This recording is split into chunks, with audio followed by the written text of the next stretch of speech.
বিশ্বের number one cricket দল আমরা টিম ইন্ডিয়া ওয়ানডে ক্রিকেটে টানা দুটি ম্যাচ হেরে আমরা সিরিজ হারলাম অস্ট্রেলিয়ার মাটিতে।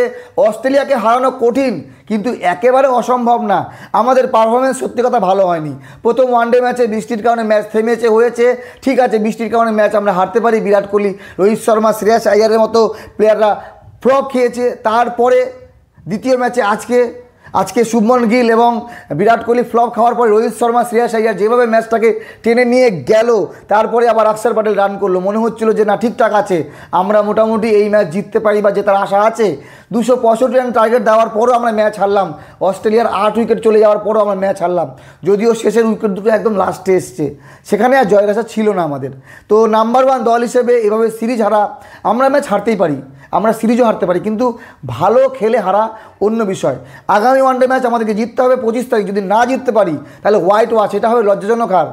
নাম্বার ওয়ান ওয়ানডে ক্রিকেট দল, কিন্তু কিভাবে আমাদের দল সিলেকশন হয়েছে এটা নিয়ে অনেক প্রশ্ন, বলার নিয়ে প্রশ্ন, ব্যাটসম্যান নিয়ে প্রশ্ন, তারপরে প্রশ্নবিদ্ধ থাকছে।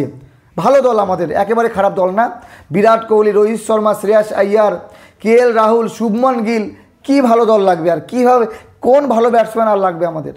কিন্তু আমরা ম্যাচ হেরেছি টানা দুটি, আমরা সিরিজ হেরেছি, এটা সত্য, এটা আমাদেরকে মানতে হবে। প্রবলেমটা কোথায়, আমাদের বোলিংয়ে নাকি আমাদের ব্যাটিংয়ে? অস্ট্রেলিয়ার কাছে টানা দুটি ম্যাচ হেরে আমরা সিরিজ হেরে গেলাম ওয়ানডে ক্রিকেটে। বহুদিন বাদে বিরাট কোহলি, রোহিত শর্মা, শ্রেয়াস আইয়ারকে আমরা দেখতে পেয়েছি। মনে হচ্ছিল যে না, অস্ট্রেলিয়ার মাটিতে ভালো কিছু হবে তো দূরের কথা, আমরা সিরিজ হেরে গেলাম। আজকে মাত্র 2 উইকেটে ম্যাচ হেরেছি। বিরাট কোহলি টানা 2 ম্যাচে ব্যর্থ, টানা 2 ম্যাচে ডাক মেরেছে, এবং শুভমন গিলও 2 ম্যাচে ফ্লপ খেয়েছে। তবে রোহিত শর্মা আজকে ফর্মে ফিরেছে।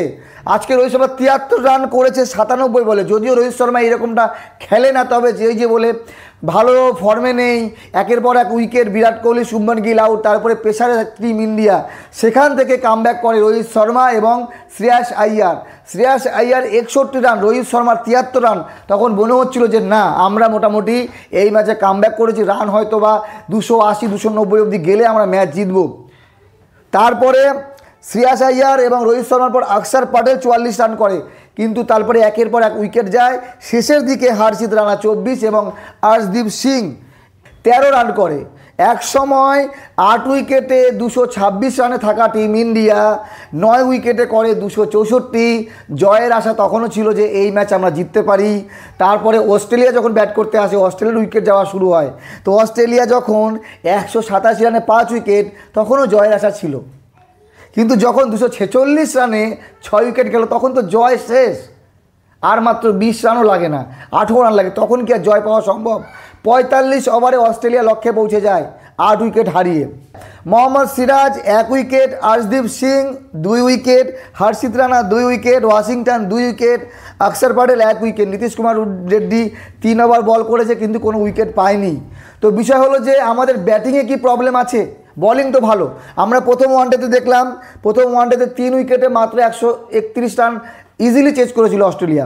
যদিও আমরা ওয়ানডে ম্যাচ হিসেবে খেলেছি প্রথম দিকে, কিন্তু বৃষ্টির কারণে ম্যাচটা কমে আসে। তো অস্ট্রেলিয়ার পক্ষে সুবিধা হয়েছিল রান চেস করতে, কিন্তু ইন্ডিয়া প্রথম দিকে তো ওয়ানডে ম্যাচ হিসেবে স্লো খেলেছিল। বিরাট কোহলি দ্রুত আউট হয়ে যাওয়া, রোহিত শর্মা দ্রুত আউট হয়ে যাওয়া, শ্রেয়াস আইয়ার আউট হয়ে যাওয়া। তো মোদ্দা কথা হলো যে টিম ইন্ডিয়া অস্ট্রেলিয়ার মাটিতে ওয়ানডে দল, নাম্বার ওয়ান দল, আমরা কিন্তু বাজে পারফরমেন্স করেছি। এই পারফরমেন্স মেনে নেওয়া কোনোভাবেই সম্ভব না, যায়ও না। আমাদের প্লেয়ার কারা আছে? রোহিত শর্মা, বিরাট কোহলি, শুভমন গিল, KL রাহুল, শ্রেয়াস আইয়ার, অক্ষর প্যাটেল, ওয়াশিংটন সুন্দর, আর কত প্লেয়ার লাগে? এর থেকে ভালো টিম হয় না। কিন্তু আমরা অস্ট্রেলিয়ার মাটিতে অস্ট্রেলিয়াকে হারানো অনেক চাপের, সেটাই আবার প্রমাণিত। আগামী ম্যাচ আছে 25 অক্টোবর, তৃতীয় ODI। সেদিন যদি আমরা হারি তাহলে হবে হোয়াইট ওয়াশ, একটা লজ্জাজনক সিরিজ হার। এই লজ্জাজনক সিরিজ হারতে আমরা চাই না। সিরিজ তো অলরেডি আমরা হেরে গেছি, কিন্তু তৃতীয় ODI ম্যাচ আমাদের জেতা উচিত। বিরাট কোহলি, রোহিত শর্মা যদি কামব্যাক করে, ভালো খেলে। আর বোলিংয়ের কথা বাদই দেন, মোহাম্মদ শামি নেই, জাসপ্রীত বুমরা নেই। হয়তো T20 বিশ্বকাপের কথা মনে রেখে জাসপ্রীত বুমরাকে রাখা হয়নি, এবং জাসপ্রীত বুমরাকে ওয়েস্ট ইন্ডিজের এগেনস্টে টেস্টে খেলানো হয়েছে। মানে কিভাবে টিম সিলেকশন হয়েছে এটা নিয়ে অনেক প্রশ্ন আসতেই পারে। বাকি এখন সময় বলবে। তৃতীয় ওডিআই জিততে হবে, জিতে সম্মান বাঁচাতে হবে, তাছাড়া আর কোনো উপায় নেই। বিশ্বের নাম্বার 1 দল হিসেবে আমরা এভাবে সিরিজ হেরেছি, হোয়াইট ওয়াশ হতে পারি না। ম্যাচ হারতেই পারি, সিরিজ হারতেই পারি, বড় বিষয় না। বাকি আপনাদের মতামত জানাবেন। ভালো থাকবেন সবাই, ধন্যবাদ।